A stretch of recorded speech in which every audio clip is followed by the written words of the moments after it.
competent way. You missed it. I can't remember the officer's name now. It'll come back to me. But she talked about how there was a situation where there was an emergency and a brother was having a tough time in that moment.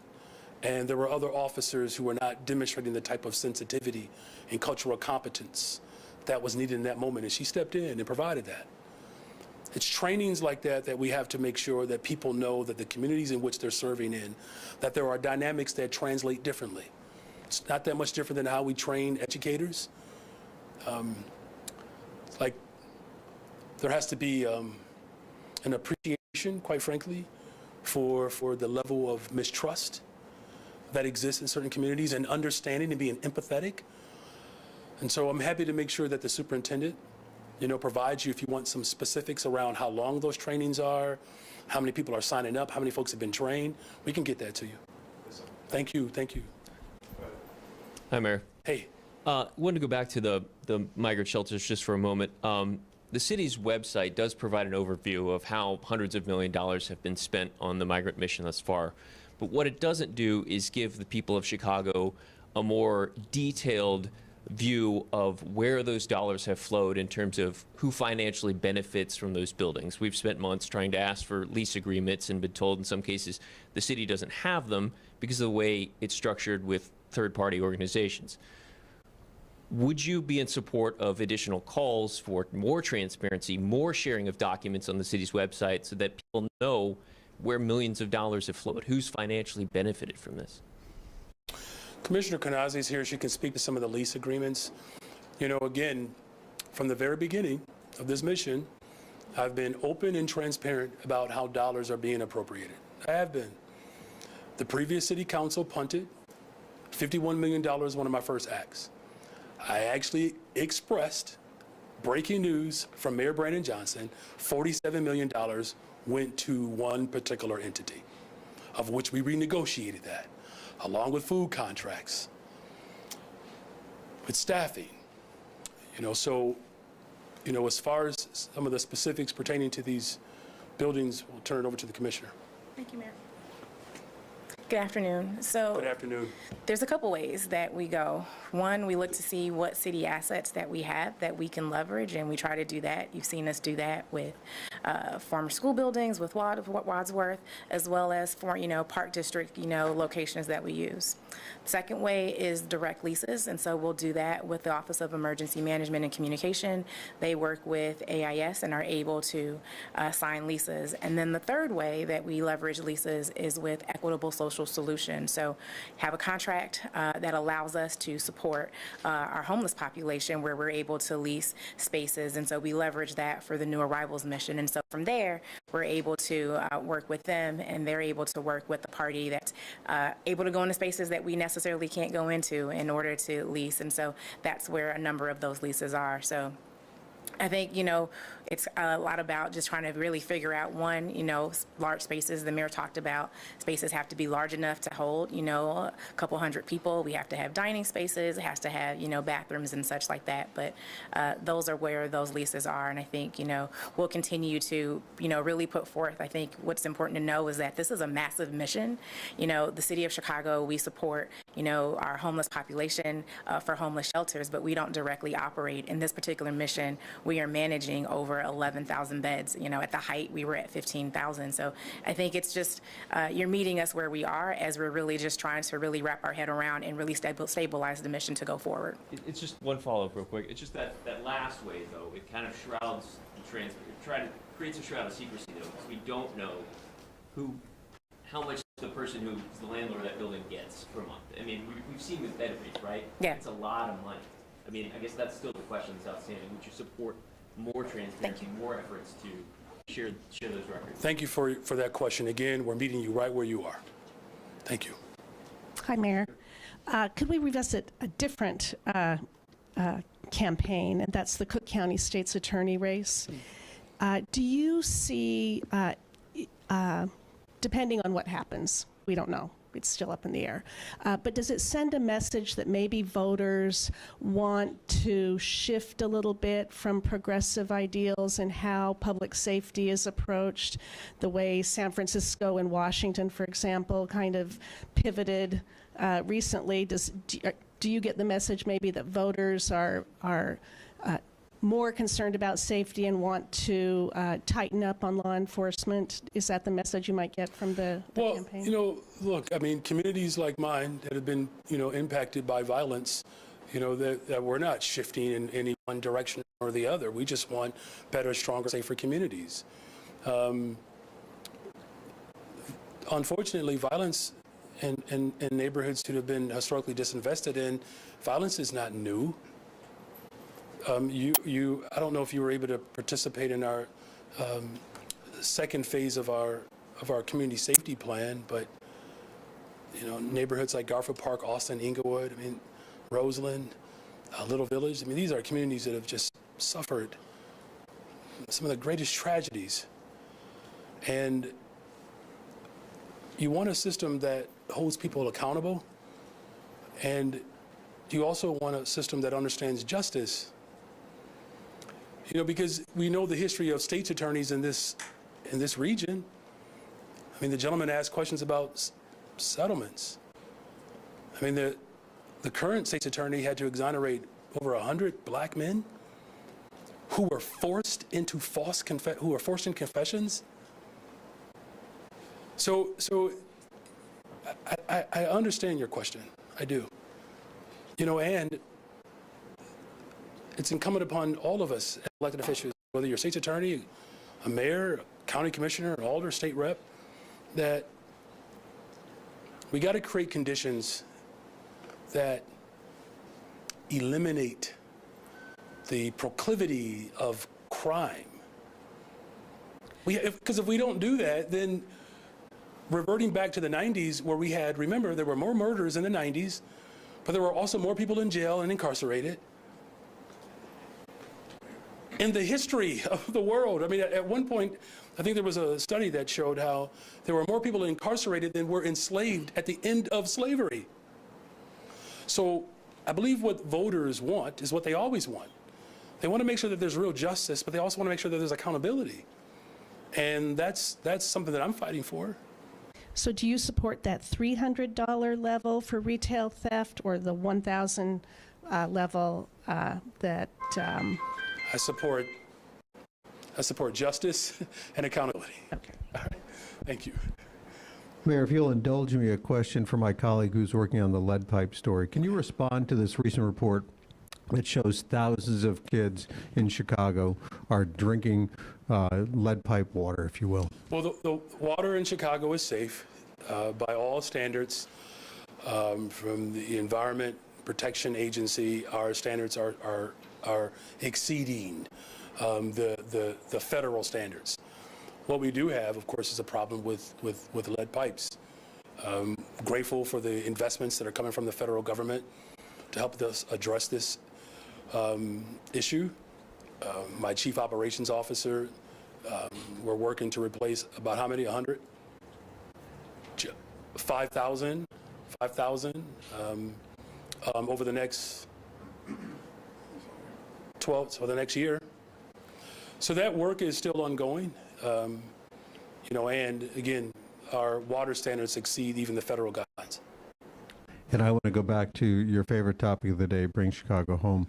Do you think that in selling this idea, it's behind the referendum, might have had more success if you would have specified going into this election how you were going to spend the money, instead of leaving it out there as this generic use, we'll figure it out later idea?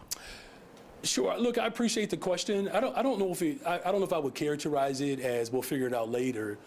What the process required was far more democratic than what I think has been accustomed in this city, and that it wasn't just enough to pass this referendum to create a pathway for more revenue, that the second part of that process was to do just that through a community process. That's central to my style of leadership.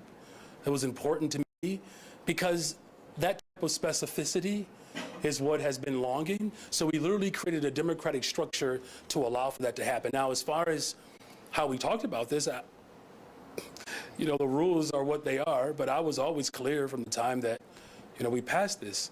We have 1 in 5 black children in particular who experience homelessness. You got 68,000 people are unhoused. Building more affordable housing, making sure that we have pathways to affordable rent in this city, multi-unit buildings. Again, where the neighborhoods who are most impacted by this issue, they knew exactly what they were voting for.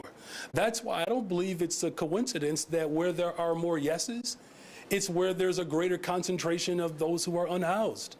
So the question that I would ask is, the people who are most impacted understood the assignment. The question is, the people who were not as impacted, how do we make sure that they understand the assignment even if they're not impacted? Where the point of pain is where we should actually lead. And the people of Chicago, where that point of pain is quite potent, they're very clear about what this was about.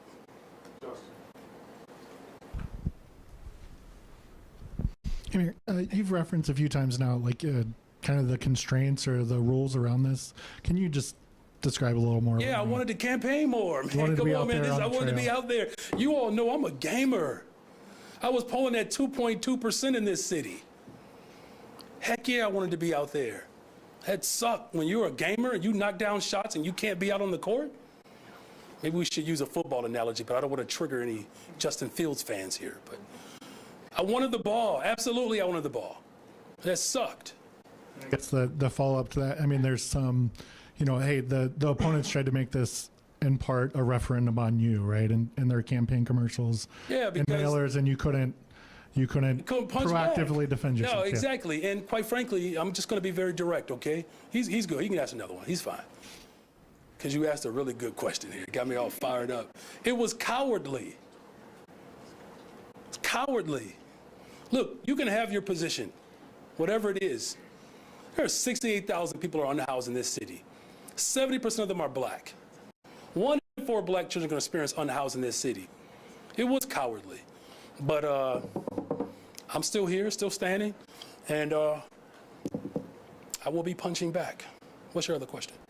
Just, this was another revenue stream that it appears is not going to be available. Like, maybe this is a big picture. Can you deliver kind of the change that you came in promising within the city's current budget, you know, without increasing the pie, so to speak, so that you can deliver investments without taking from other, you know, things they're currently going to? Good question, man. It's a very good question. Look, this bonds deal is certainly putting us it places us in a better position. We're talking $600 million plus to go towards housing. So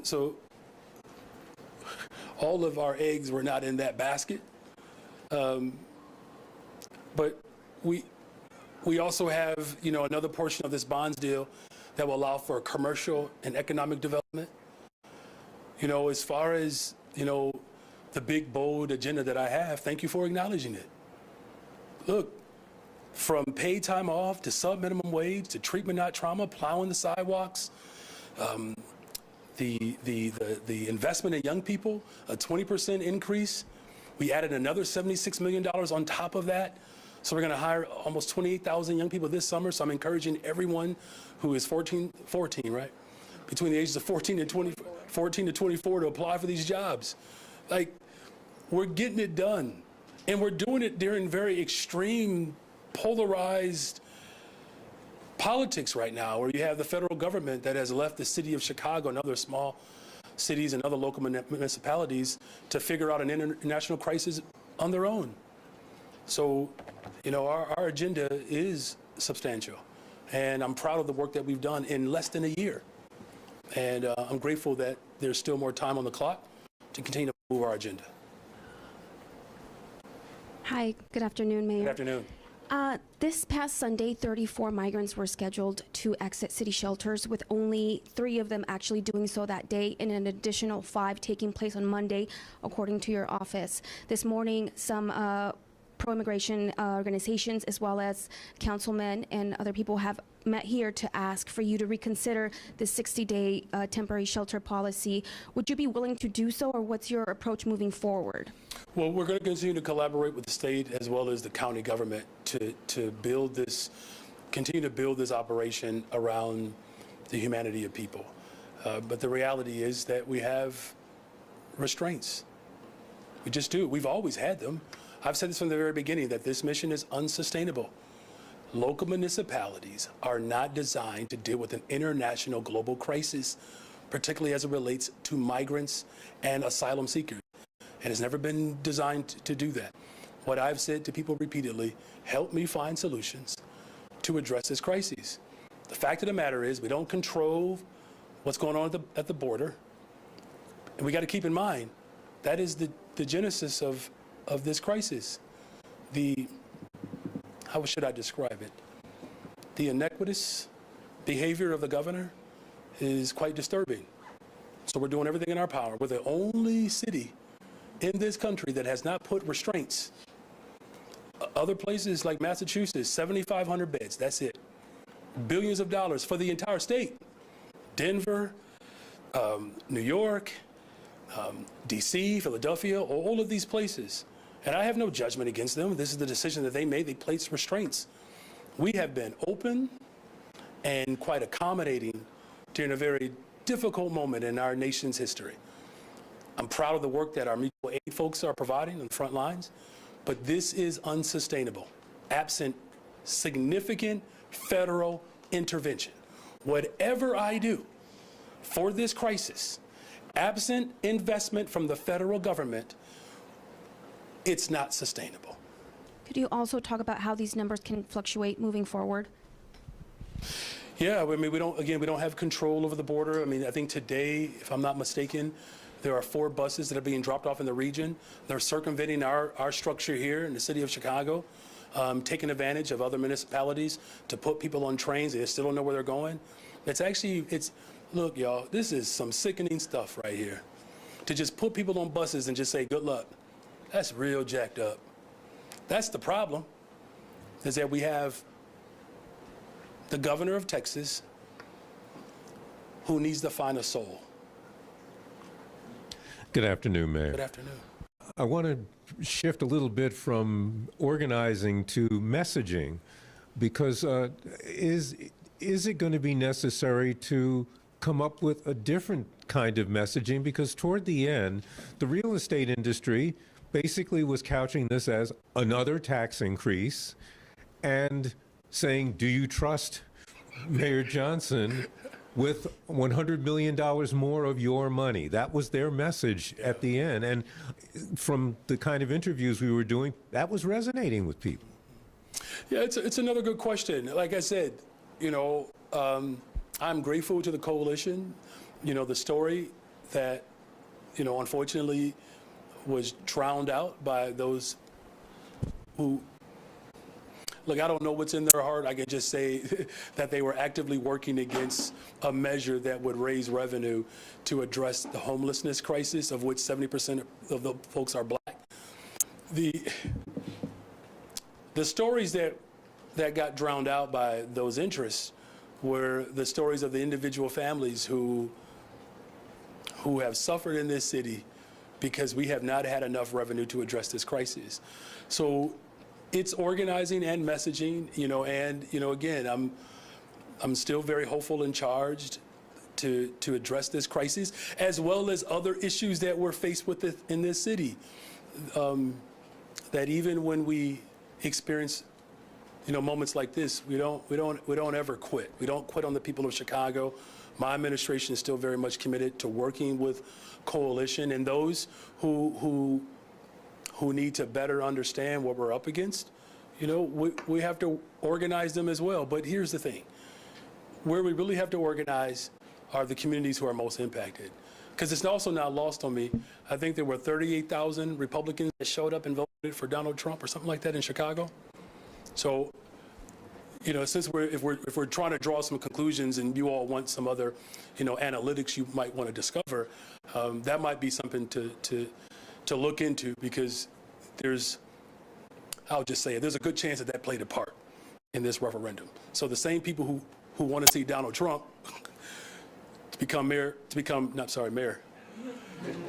president, sometimes I do feel like he wants my job, but who wants to be president again, those are the same voters who voted for him, and the same voters where you look at where there were more no's, they were concentrated there. Hi, Mayor. Hey. I'll ask your indulgence for 2 questions, if you don't mind. Don't mind. How y'all doing up here? All right, we're almost done, though. The officer who launched the unauthorized pursuit that injured Nathan Jones has been sued 3 times in the city.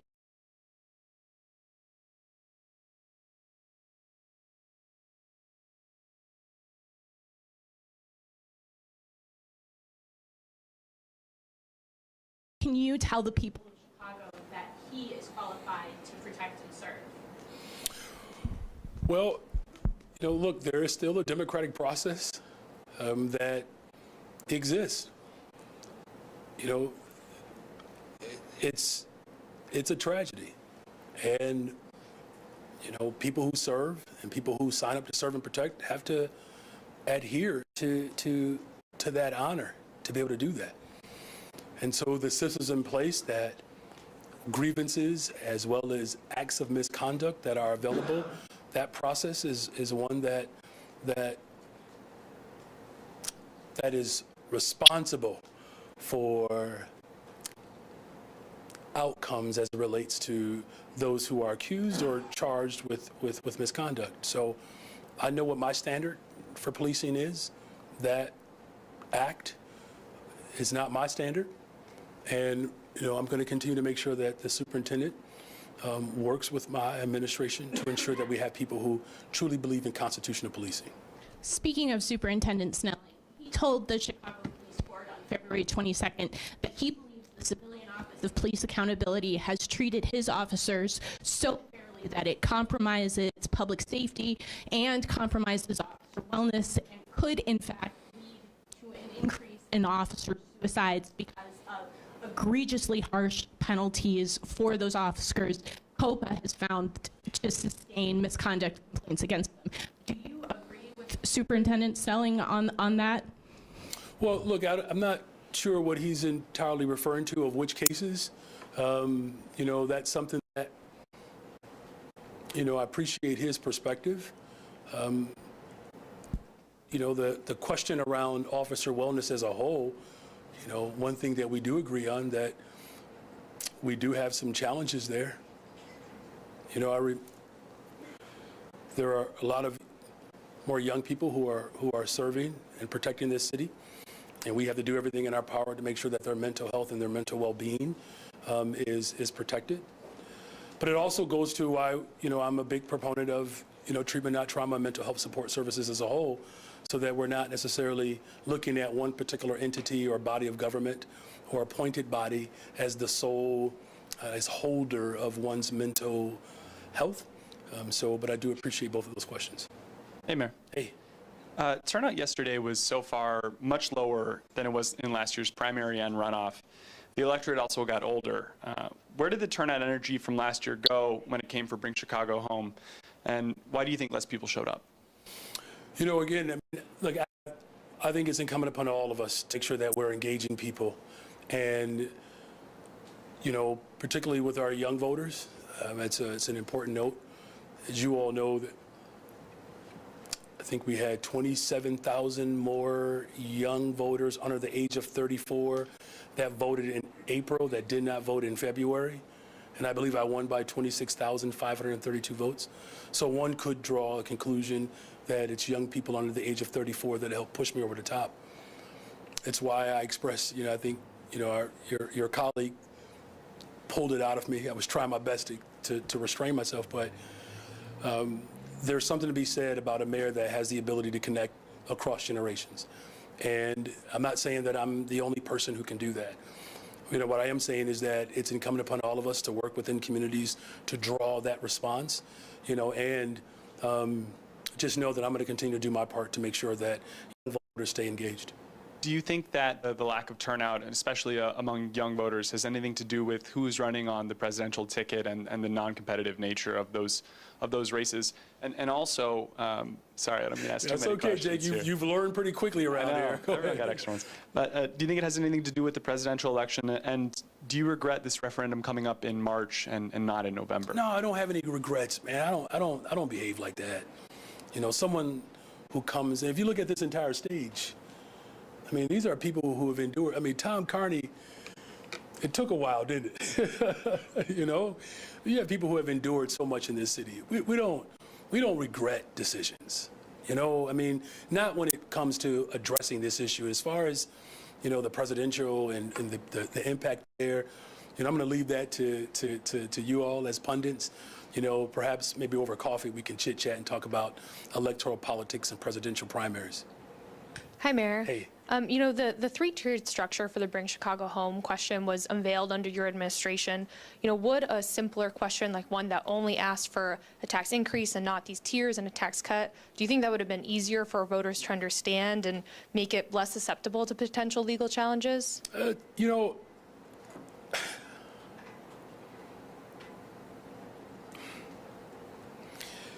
so there were earlier questions about just voter education.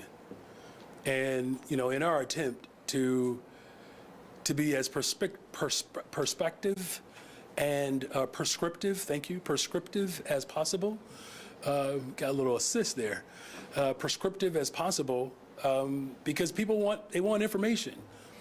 As far as, you know, again, you know, how we Wednesday morning quarterback this, give us more time to think that through. But, you know, again, the goal was to make sure that people were fully informed of what they were voting on.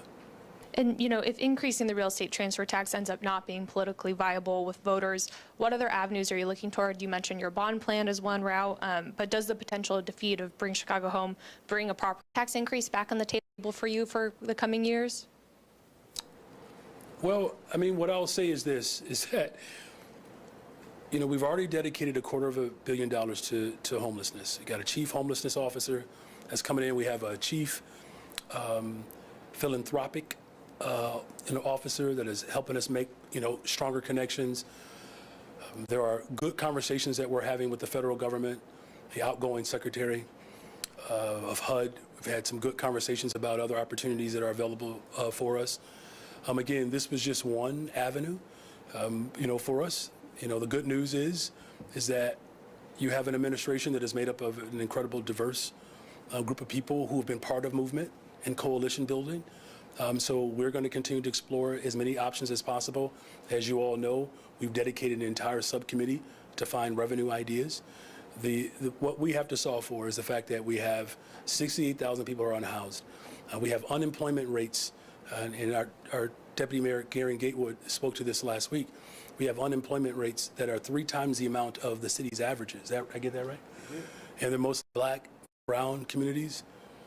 You know, what is it, for every $1 a white family earns in Chicago, a brown family earns 8 cents, a black family earns 1 cent.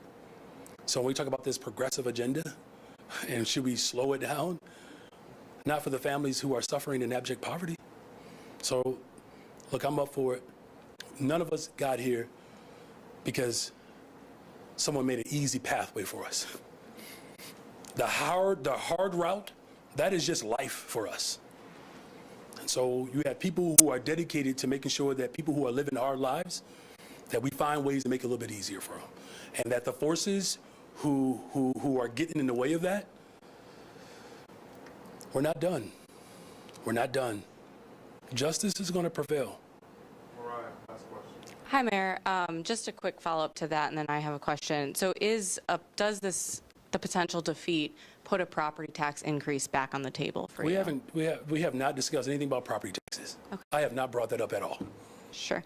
And I'm wondering, did you ever discuss with Governor J.B. Pritzker or Cook County Board President Tony Preckwinkle an endorsement of Bring Chicago Home, and do you think that would have made a difference in terms of where we're at now? You know, again, the rules and the dynamics that restrained my ability to engage were frustrating. This was a part of a larger coalition a larger coalition. And I trust those families who have dedicated their lives to justice in this city. And so the work that we have put forward up until this moment and the work that we will continue to do will still be centered around those families. And so did you just, I take it as no, you didn't discuss an endorsement with those two? I did not. All right, have a great day, you all. Thank you.